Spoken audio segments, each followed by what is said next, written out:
Mga buddy, nagluto pala ako ng bihon at yung kanyang sahog ay sardinas lamang.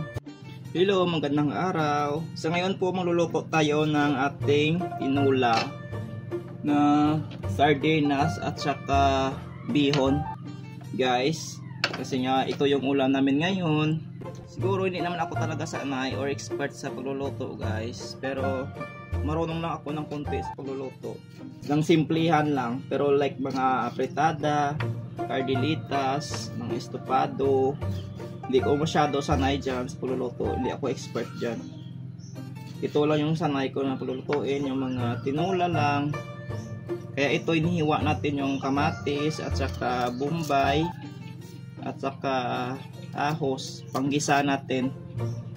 Kasi nga ito yung gagamitin natin panggisa para medyo mabango yung ating niluluto. Kapag wala ito, parang wala naman taste yung ating mga tinula. At saka kuhan din guys yung love para magiging matamis yung ating pagluluto. Dapat may love. About love. Hihiwa natin yung bombay. Nagtatagalog lang tayo guys para maintindihan ng ating mga viewers dyan, mga non-followers, kasi nga Karaya ako, may mix din na Ilonggo at saka may Iligaynon. Kaya maintindihan nyo, nagtatagalog po ako. Hindi po ako masyado expert sa Tagalog, kaya minsan nabubulol pa ako guys. Alam nyo naman, hindi ako expert sa pagtatagalog, kaya pinapractice ko na lang yung bunganga ko sa pagtatagalog. So, ayan, inaano ko na yung ahos, kaya mamaya igigisa na natin to para matapos na. Kasi naman yung kalayo po hindi pa naman nagaano, kumbaga sa Tagalog, sa Karaya, pa nagsamlab. So, umuusok pa lang. Ayan, umuusok pa lang yung kalayo natin. So, mamaya ay ano na natin. So bubuksan lang natin tong sardinas. Bubuksan lang natin yung sardinas guys, at saka igigisa. At saka lalagyan ng tubig para yun, mabukal, magkulo yung tubig. Lalagay na natin yung bihon. So ngayon, bubuksan natin yung sardinas. Kaya ihanin na natin yung kalayo natin sa sanlabing.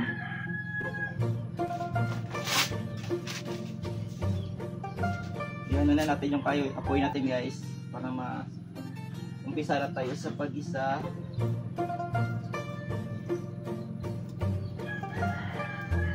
Ayan, umuusok na siya guys. Ayan, baliktarin na natin yung camera natin. Yan na siya. Buksan na natin yung kaldero. Tingnan natin kung marana. Meron pa siyang tubig. Tutuyuin natin yun guys bago tayo maggisa. Lalagyan na natin guys ng mantika kasi natuyo na yung kaldero natin. Mamaya pag kumulo na yung mantika, gigisahin ang ano ng klayo natin guys. Bubuhin na natin kasi nga baka masusunog.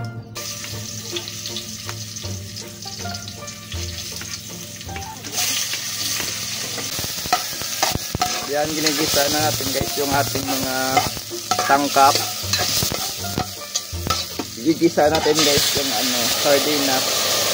Ayan guys, nagpatuloy tayo sa paggisa ng ating mga sangkap, lalong lalo na po yung ating sardinas na pinapabukal po natin para once na makulo yan, lalagyan na natin ng tubig yung ating sardinas at yung para pag nagkulo na yung tubig, lalagay na natin yung bihon.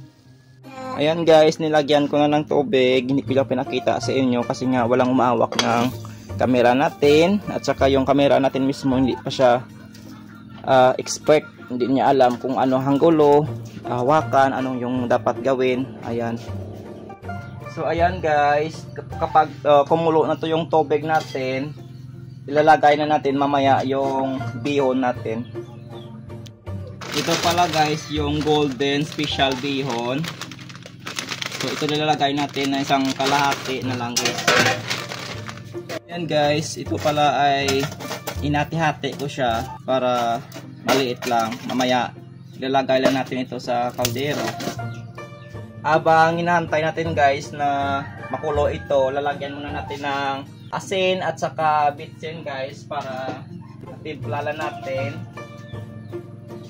Para mamaya tititest lang natin kung sakto na siya. So, lalagyan na natin ng bitsin. Ayan guys, kumukulo na yung ating tubig. Ilalagay po na natin yung special bihon natin para mas maluto na po siya, no.